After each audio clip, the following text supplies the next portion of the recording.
निकाय। ओम इस उत्तर चैत्र के रुद्र ऋषि हैं, महासरस्वती देवता हैं, अनुष्टुप छंद हैं, भीमा शक्ति हैं, ब्राह्मरी बीज हैं, सूर्य तत्व हैं और शाम वेद स्वरूप हैं। महासरस्वती की प्रसन्नता के लिए उत्तर चैत्र के पाठ में इसका विनियोग किया जाता है। जो अपने कर कमलों में घंटा, शूल, हल, शंख, मूसल, चक्र, धनुष और बाण धारण करती हैं। शरद ऋतु के शोभा संपन्न चंद्रमा के समान जिनकी मनोहर कांति है और जो तीनों लोकों की आधारभूता और शुंभ आदि दैत्यों का नाश करने वाली हैं, तथा गौरी के शरीर से जिनका प्राकट्य हुआ है, उन महा सरस्वती देवी का मैं निरंतर भजन करता हूँ।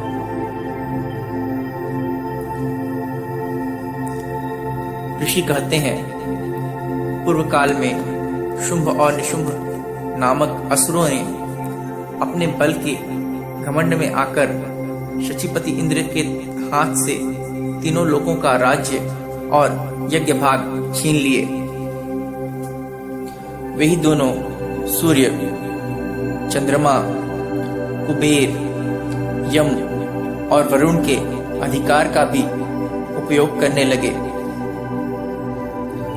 वायु और अग्नि का कार्य भी वे ही करने लगे। उन दोनों ने सब देवताओं को अपमानित, राज्यभ्रष्ट, पराजित तथा अधिकारहीन करके स्वर्ग से निकाल दिया।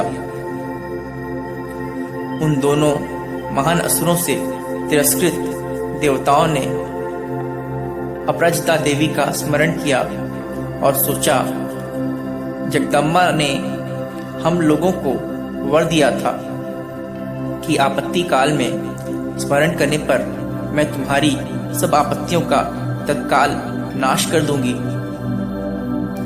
यह विचार कर देवता गिरिराज हिमालय पर गए और वहां भगवती विष्णु माया की स्तुति करने लगे। देवता बोले, देवी को नमस्कार है, महादेवी शिवा को सर्वदा नमस्कार है, प्रकृति एवं भद्रा को प्रणाम है। हम लोग नियम पूर्वक जगदम्बा को नमस्कार करते हैं, रुद्रा को नमस्कार है, नित्या, गौरी एवं धात्री को बारंबार नमस्कार है, ज्योत्स्नामयी, चंद्र रूपिणी एवं सुख स्वरूपा देवी को सतत प्रणाम है। शरणागतों का कल्याण करने वाली बुद्धि एवं सिद्धि रूपा देवी को हम बारंबार नमस्कार करते हैं। नैऋति, राजाओं की लक्ष्मी तथा सर्वाणी स्वरूपा आप जगदम्बा को बार बार नमस्कार है। दुर्गा, दुर्गपारा, सारा, सर्वकारिणी, ख्याति, कृष्णा और धूम्रा देवी को सर्वदा नमस्कार है। अत्यंत सौम्य तथा अत्यंत रौद्र रूपा देवी को हम नमस्कार करते हैं। उन्हें हमारा बारंबार प्रणाम है। जगत की आधारभूता कृति देवी को बारंबार नमस्कार है। जो देवी सब प्राणियों में विष्णु माया के नाम से कही जाती हैं, उनको नमस्कार, उनको नमस्कार, उनको बारंबार नमस्कार है। जो देवी सब प्राणियों में चेतना कहलाती हैं, उनको नमस्कार, उनको नमस्कार, उनको बारंबार नमस्कार है। जो देवी सब प्राणियों में बुद्धि रूप से स्थित हैं, उनको नमस्कार, उनको नमस्कार, उनको बारंबार नमस्कार है। जो देवी सब प्राणियों में निद्रा रूप से स्थित हैं, उनको नमस्कार, उनको नमस्कार, उनको बारंबार नमस्कार है। जो देवी सब प्राणियों में क्षुधा रूप से स्थित हैं, उनको नमस्कार, उनको नमस्कार, उनको बारंबार नमस्कार है। जो देवी सब प्राणियों में छाया रूप से स्थित हैं, उनको नमस्कार, उनको नमस्कार, उनको बारंबार नमस्कार है। जो देवी सब प्राणियों में शक्ति रूप से स्थित हैं, उनको नमस्कार, उनको नमस्कार, उनको बारंबार नमस्कार है। जो देवी सब प्राणियों में तृष्णा रूप से स्थित हैं, उनको नमस्कार, उनको नमस्कार, उनको बारंबार नमस्कार है। जो देवी सब प्राणियों में शांति रूप से स्थित हैं, उनको नमस्कार, उनको नमस्कार, उनको बारंबार नमस्कार है। जो देवी सब प्राणियों में जाति रूप से स्थित हैं, उनको नमस्कार, उनको नमस्कार, उनको बारंबार नमस्कार है। जो देवी सब प्राणियों में लज्जा रूप से स्थित हैं, उनको नमस्कार, उनको नमस्कार, उनको बारंबार नमस्कार है। जो देवी सब प्राणियों में शांति रूप से स्थित हैं, उनको नमस्कार, उनको नमस्कार, उनको बारंबार नमस्कार है। जो देवी सब प्राणियों में श्रद्धा रूप से स्थित हैं, उनको नमस्कार, उनको नमस्कार, उनको बारंबार नमस्कार है। जो देवी सब प्राणियों में कांति रूप से स्थित हैं, उनको नमस्कार, उनको नमस्कार, उनको बारंबार नमस्कार है। जो देवी सब प्राणियों में लक्ष्मी रूप से स्थित हैं, उनको नमस्कार, उनको नमस्कार, उनको बारंबार नमस्कार है। जो देवी सब प्राणियों में वृत्ति रूप से स्थित हैं, उनको नमस्कार, उनको नमस्कार, उनको बारंबार नमस्कार है। जो देवी सब प्राणियों में स्मृति रूप से स्थित हैं, उनको नमस्कार, उनको नमस्कार, उनको बारंबार नमस्कार है। जो देवी सब प्राणियों में दया रूप से स्थित हैं, उनको नमस्कार, उनको नमस्कार, उनको बारंबार नमस्कार है। जो देवी सब प्राणियों में तुष्टि रूप से स्थित हैं, उनको नमस्कार, उनको नमस्कार, उनको बारंबार नमस्कार है। जो देवी सब प्राणियों में माता रूप से स्थित हैं, उनको नमस्कार, उनको नमस्कार, उनको बारंबार नमस्कार है। जो देवी सब प्राणियों में भ्रांति रूप से स्थित हैं, उनको नमस्कार, उनको नमस्कार, उनको बारंबार नमस्कार है। जो जीवों के इंद्रिय वर्ग की अधिष्ठात्री देवी एवं सब प्राणियों में सदा व्याप्त रहने वाली हैं, उन व्याप्ति देवी को बारंबार नमस्कार है। जो देवी चैतन्य रूप से इस संपूर्ण जगत को व्याप्त करके स्थित हैं, उनको नमस्कार, उनको नमस्कार, उनको बारंबार नमस्कार है। पूर्व काल में अपने अभिष्ट की प्राप्ति होने से देवताओं ने जिनकी स्तुति की तथा देवराज इंद्र ने बहुत दिनों तक जिनका सेवन किया, वह कल्याण की साधनभूता ईश्वरी हमारा कल्याण और मंगल करे तथा सारी आपत्तियों का नाश कर डाले। उदंड दैत्यों से सताए हुए हम सभी देवता जिन परमेश्वरी को इस समय नमस्कार करते हैं तथा जो भक्ति से विनम्र पुरुषों द्वारा स्मरण की जाने पर तत्काल ही संपूर्ण विपत्तियों का नाश कर देती हैं, वे जगदम्बा हमारा संकट दूर करें।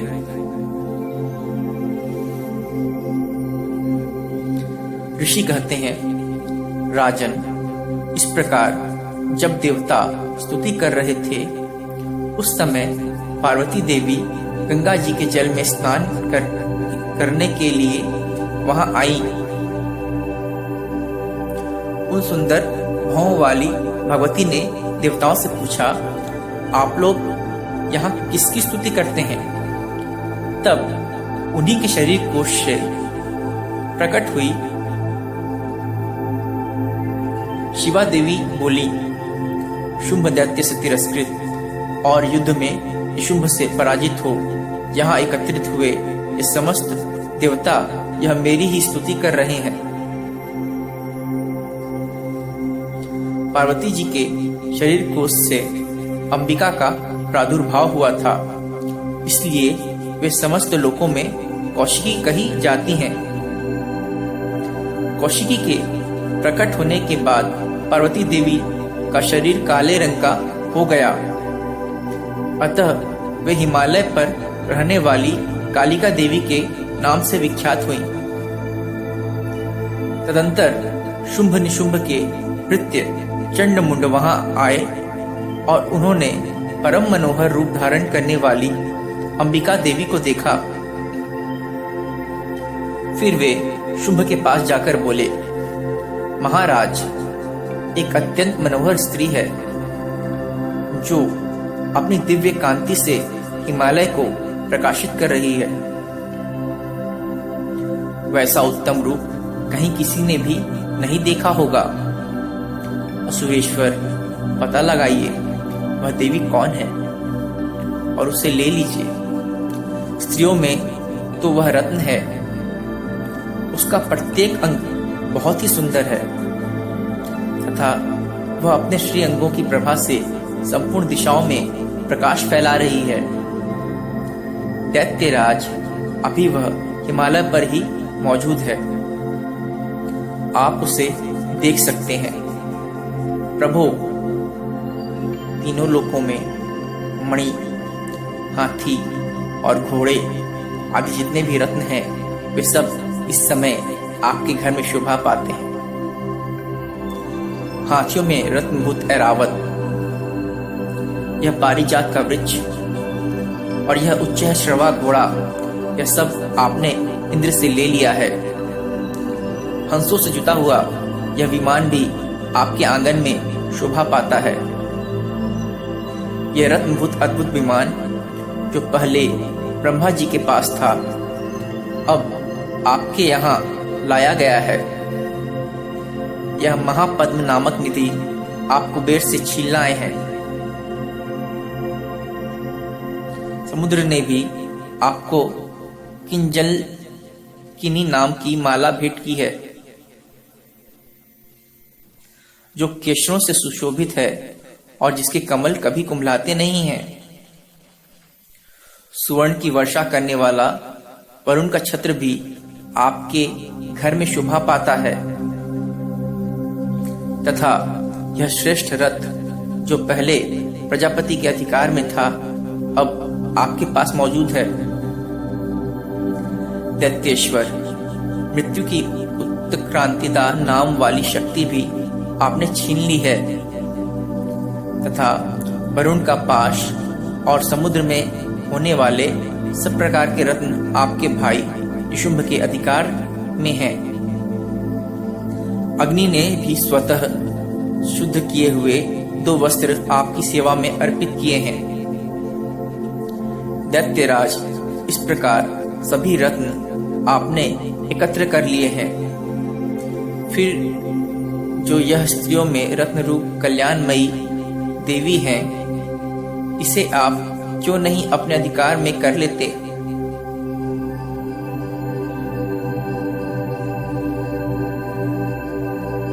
ऋषि कहते हैं, चंडमुंड का यह वचन सुनकर शुंभ ने महादैत्य सुग्रीव को दूत बनाकर देवी के पास भेजा और कहा, तुम मेरी आज्ञा से उसके सामने ये बातें कहना और ऐसा उपाय करना जिससे प्रसन्न होकर वह शीघ्र ही यहाँ आ जाए। वह दूत पर्वत के अत्यंत रमणीय प्रदेश में जहाँ देवी मौजूद थी गया और मधुर वाणी में कोमल वचन बोला। दूत बोला, देवी, दैत्यराज शुंभ इस समय तीनों लोकों के परमेश्वर हैं। मैं उन्हीं का भेजा हुआ दूत हूँ और यहाँ तुम्हारे ही पास आया हूँ। उनकी आज्ञा सदा सब देवता एक स्वर से मानते हैं, कोई उसका उल्लंघन नहीं कर सकता। वे संपूर्ण देवताओं को परास्त कर चुके हैं। उन्होंने तुम्हारे लिए जो संदेश दिया है उसे सुनो। संपूर्ण त्रिलोकी मेरे अधिकार में है। देवता भी मेरी आज्ञा के अधीन चलते हैं। संपूर्ण यज्ञों के भागों को मैं ही पृथक पृथक भोगता हूँ। तीनों लोकों में जितने श्रेष्ठ रत्न हैं वे सब मेरे अधिकार में हैं। देवराज इंद्र का वाहन ऐरावत, जो हाथियों में रत्न के समान है, मैंने छीन लिया है। क्षीर सागर का मंथन करने से जो अश्वरत्न उच्चैः श्रवा प्रकट हुआ था, उसे देवताओं ने मेरे पैरों पर पड़कर समर्पित किया है।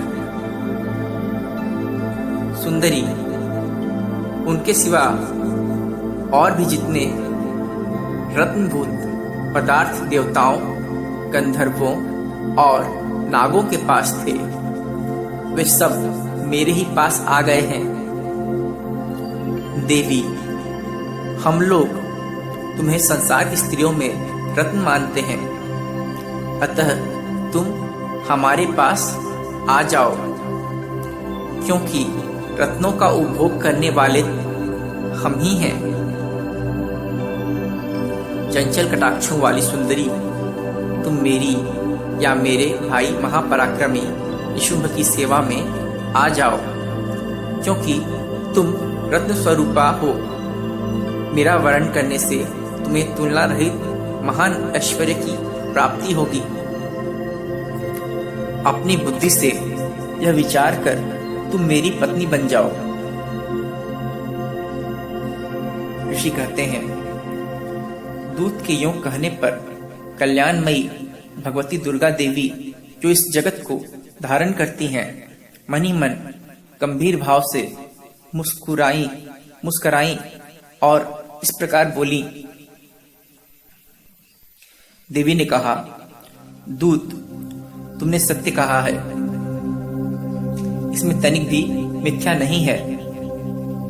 शुंभ तीनों लोकों का स्वामी है और निशुंभ भी उसी के समान पराक्रमी है, किंतु इस विषय में मैंने जो प्रतिज्ञा कर ली है उसे मिथ्या कैसे करूं? मैंने अपनी अल्प बुद्धि के कारण पहले से जो प्रतिज्ञा कर रखी है उसे सुनो। जो मुझे संग्राम में जीत लेगा, जो मेरे अभिमान को चूर्ण कर देगा, तथा संसार में जो मेरे समान बलवान होगा, वही मेरा स्वामी होगा। इसलिए शुंभ अथवा महादैत्य निशुंभ स्वयं ही यहाँ पधारें और मुझे जीतकर शीघ्र ही मेरा पानी ग्रहण कर लें। इसमें विलंब की क्या आवश्यकता है? दूत बोला, देवी, तुम घमंड में भरी हो, मेरे सामने ऐसी बातें न करो। तीनों लोकों में कौन ऐसा पुरुष है जो शुंभ निशुंभ के सामने खड़ा हो सके? देवी, अन्य दैत्यों के सामने भी सारे देवता युद्ध में नहीं ठहर सकते, फिर तुम अकेली स्त्री होकर कैसे ठहर सकती हो? जिन शुंभ आदि दैत्यों के सामने इंद्र आदि सब देवता भी युद्ध में खड़े नहीं हुए, उनके सामने तुम स्त्री होकर कैसे जाओगी? इसलिए तुम मेरे ही कहने से शुंभ निशुंभ के पास चली चलो। ऐसा करने से तुम्हारे गौरव की रक्षा होगी, अन्यथा जब वे केश पकड़कर घसीटेंगे तब तुम्हें अपनी प्रतिष्ठा खोकर जाना पड़ेगा। देवी ने कहा, तुम्हारा कहना ठीक है, शुंभ बलवान है और निशुंभ भी बड़े पराक्रमी हैं, किंतु क्या करूं? मैंने पहले बिना सोचे समझे प्रतिज्ञा कर ली है, अतः अब तुम जाओ। मैंने तुमसे जो कुछ कहा है वह सब दैत्यराज से आदरपूर्वक कहना, फिर वे जो उचित जान पड़े करें। ओम नमः शिवाय।